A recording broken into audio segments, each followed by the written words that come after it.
I got stranded in the Eiffel Tower and the gendarme had to get me out. My wife and I were visiting Paris with another couple. On our obligatory visit to the Eiffel Tower, we eschewed the elevator for the more healthy option of climbing the stairs. On the way back down, I was reading some posters and was slower than the rest.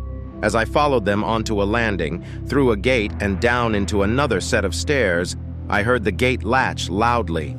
I turned the handle and realized it had locked behind us. I also noticed that the stairs we were on were much dustier and looked unused. By this time, the rest of the crew were a couple of landings below.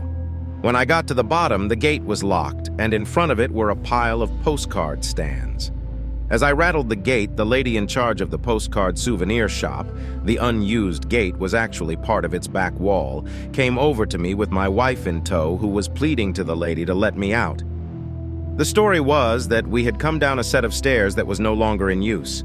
The postcard seller had reluctantly let my wife and friends go through, but when another bloody tourist had wanted to get her to move her stands again so that he could get out, she says to me, "Non, non, non," and points back up the way I came.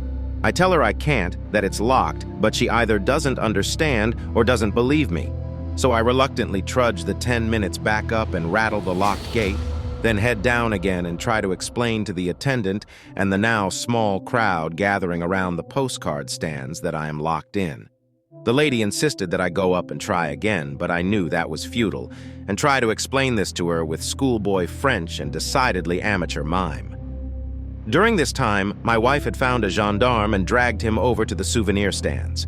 He instantly understands the situation and orders the lady to move the stands and unlock the gate, which, with much harumphing and snorting, she begrudgingly does. There is a small cheer from the crowd, and I raise my fist a little like Mandela did when he was released from prison. We did not buy any souvenir postcards.